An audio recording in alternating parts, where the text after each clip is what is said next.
Chemical reaction and equation मेरे साथी। मैं आप लोगों को बता दूं कि ये वीडियो इंग्लिश मीडियम से भी होने वाले स्टूडेंट के लिए भी इम्पॉर्टेंट है। क्यों? जय हिंद मेरे साथियों, स्वागत है आप सबका आपके अपने यूट्यूब चैनल बघेली एजुकेशन में। मेरे साथी, जैसा कि आप सबको पता है कि हम इम्पॉर्टेंट क्वेश्चन की सीरीज लेके आ रहे हैं, जिसमें से क्लास 12th वाले स्टूडेंट के लिए अभी तक केमिस्ट्री की वीडियो डाल चुका हूं मेरे साथी। अब आज से मैं मेरे साथी क्लास 10th वाले स्टूडेंट के लिए भी वीडियो डालना स्टार्ट कर दिया हूँ मेरे साथी। यह वीडियो अपनी फर्स्ट है, यानी पार्ट फर्स्ट वीडियो है, जो कि क्लास 10th वाले स्टूडेंट के लिए सब्जेक्ट साइंस है मेरे साथी। चलिए मैं अपनी इस वीडियो को स्टार्ट करूँ। स्टार्ट करने से पहले मेरे साथी एक रिक्वेस्ट है, अगर आप चैनल पे नए हैं तो चैनल को सब्सक्राइब जरूर करें। चलिए मेरे साथी, मैं अपनी इस वीडियो को स्टार्ट करूँ। स्टार्ट करने से पहले मेरे साथी मैं आप सबको एक ब्लूप्रिंट दिखा दूँ मेरे साथी, जिसके आधार पर मैं आप लोगों को क्वेश्चन आंसर बता रहा हूँ, जो कि परीक्षा बोर्ड के इंपॉर्टेंट क्वेश्चन आंसर हैं मेरे साथी।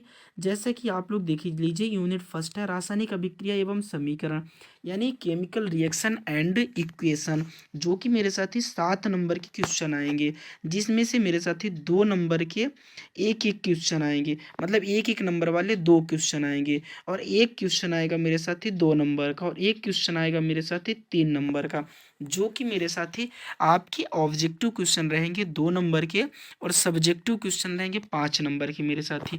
मैं आप लोगों को सब्जेक्टिव क्वेश्चन इस वीडियो में कराऊंगा, ऑब्जेक्टिव नहीं कराऊंगा मेरे साथी। क्यों?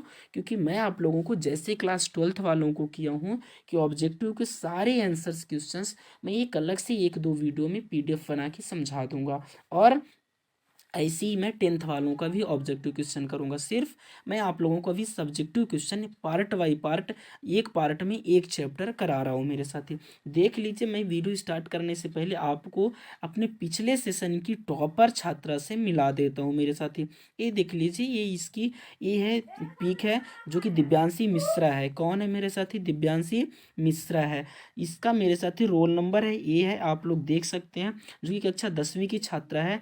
इसका मेरे साथ ही 99% आया हुआ है रिजल्ट। कितना आया हुआ? 99% आया हुआ। ये मेरे साथ ही Eklavya English medium school, English medium public school, Gardha road, Gadarwara में, मध्य प्रदेश में है मेरे साथी। अगर आपके अंदर गट्स है, अगर आपके अंदर गट्स है, आपके अंदर ललक है, आपके अंदर लाना है, आपको एक मतलब एक आपका टारगेट है कि मुझे 100% लाना है मेरे साथी, तभी आप 100% ला सकते हैं।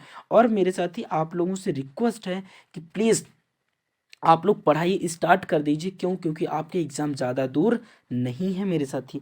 चलिए मैं अपनी इस वीडियो को स्टार्ट करूं और आप लोगों को क्वेश्चन आंसर दिखा दूं मेरे साथी। चलिए मैं आप लोगों को, ये आगे हम अपने चैप्टर फर्स्ट में आ गए मेरे साथी। कहाँ आ गए? चैप्टर फर्स्ट में, जहाँ पर मैं आप लोगों को ब्लूप्रिंट पहले ही दिखा दिया हूँ कि यहाँ से 2 क्वेश्चन आएंगे एक एक नंबर का, एक क्वेश्चन आएगा 2 नंबर का, और एक क्वेश्चन आएगा 3 नंबर का। कुल मिलाकर 7 क्वेश्चन आएंगे, जो कि चैप्टर का नाम है रासायनिक अभिक्रियाएं एवं समीकरण, केमिकल रिएक्शन एंड इक्वेशन मेरे साथी। मैं आप लोगों को बता दूं कि ये वीडियो इंग्लिश मीडियम से भी होने वाले स्टूडेंट के लिए भी इम्पॉर्टेंट है। क्यों? क्योंकि आपका सिर्फ इंग्लिश से लिखा होगा। जैसे हमारा ये क्वेश्चन कहता है शुद्ध जल का पीएच मान होता है, तो यही आपका इंग्लिश में लिखा होगा। ठीक, सही विकल्प चुनकर लिखिए, यही आपका इंग्लिश में लिखा होगा मेरे साथी, पर क्वेश्चन तो यही होंगे ना, है ना। चलिए मेरे साथी, मैं अपनी इस वीडियो को स्टार्ट करूं और आपके सब्जेक्टिव क्वेश्चन मीन्स अति लघु उत्तरीय प्रश्न की ओर लेके चलो मेरे साथी। देख लीजिए, अपना सबसे पहला क्वेश्चन क्या है?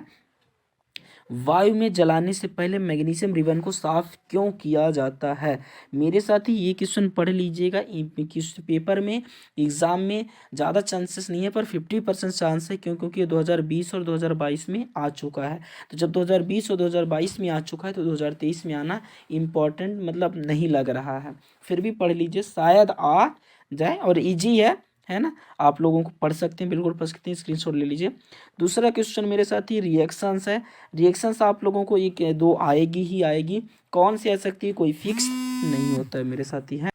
हाँ, तो देख लीजिए मेरे साथ, ये रिएक्शन आपकी कोई ना कोई आ सकती है ना, कोई फिक्स नहीं है।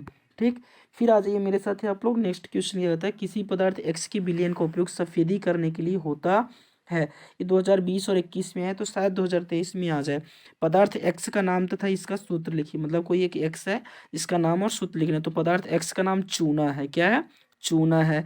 इसके विलयन का उपयोग सफेदी करने के लिए होता है। इसका रासायनिक सूत्र CaO मतलब कैल्शियम ऑक्साइड होता है। सफेदी करने के लिए मतलब किसी पे पेंट करने के लिए, सफेद पेंट करने के लिए चूना का उपयोग किया जाता है। फिर है ऊपर ए में लिखिए पदार्थ X की जल के साथ अभिक्रिया लिखिए।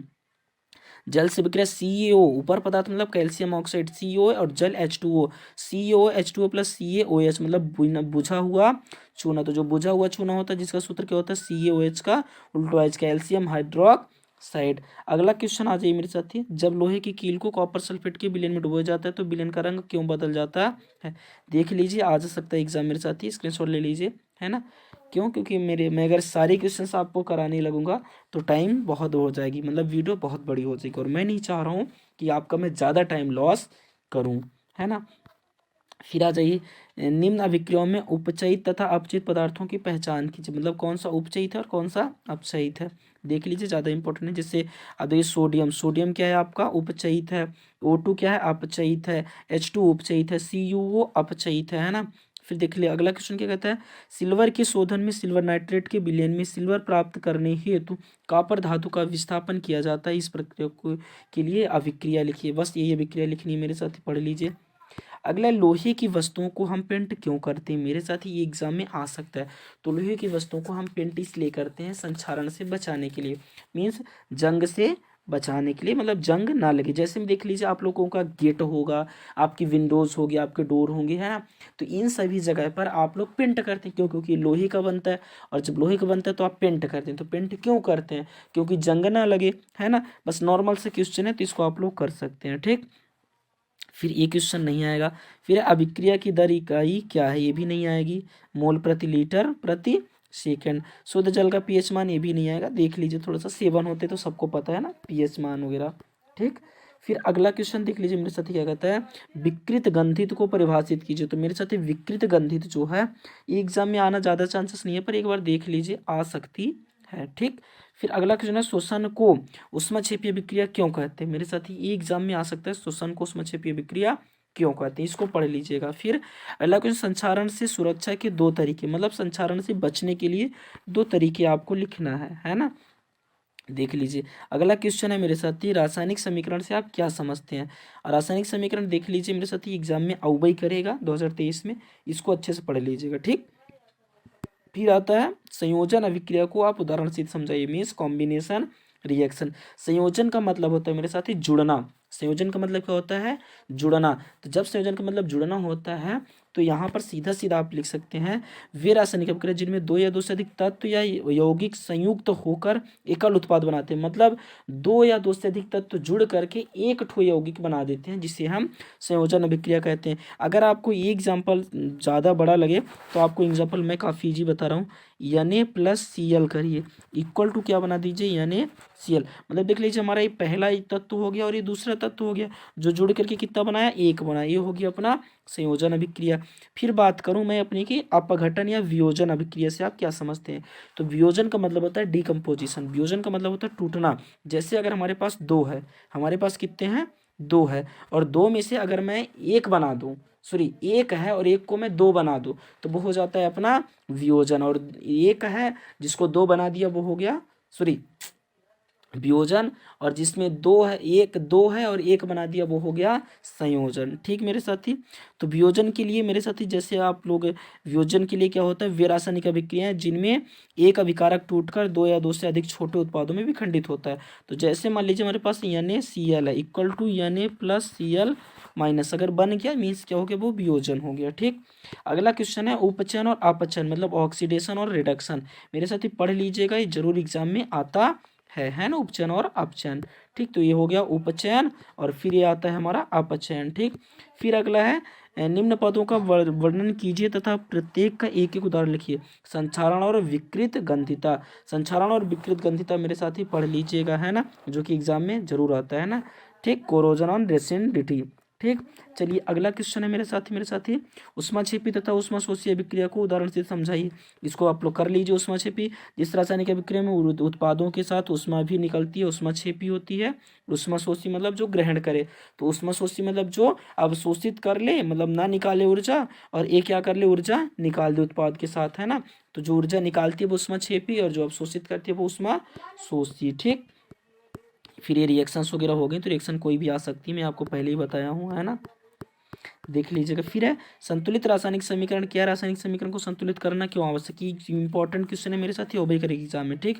तो ये पर हो जाएगा आपका संतुलित समीकरण की परिभाषा, ये हो जाएगा इसके कारण आपको सिर्फ 2 पॉइंट ही लिखना है मेरे साथ ही। पहला लिख दीजिए और दूसरा लिख दीजिए, जो कि आपको संतुलित रासायनिक समीकरण यह जानकारी देता है कि विभिन्न अभिकारकों के कितने अणु परस्पर अभिक्रिया करके उत्पादों के कितने अणु बनाते हैं। ठीक।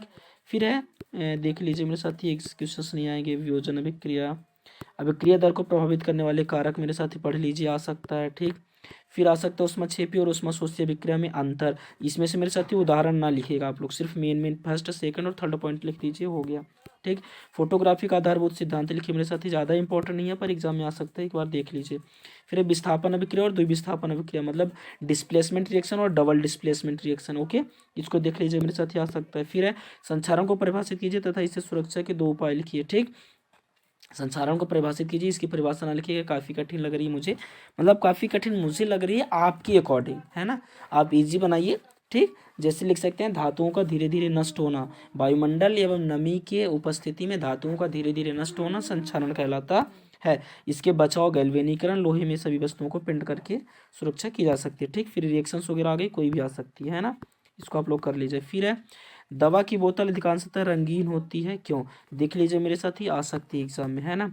अवक्षेपण अभिक्रिया से आप क्या समझते हैं, उदाहरण देकर समझाइए। इसको मैं थोड़ा सा करा ही दूं, है ना। दवा की बोतल अधिकांशतः रंगीन होती है, क्यों।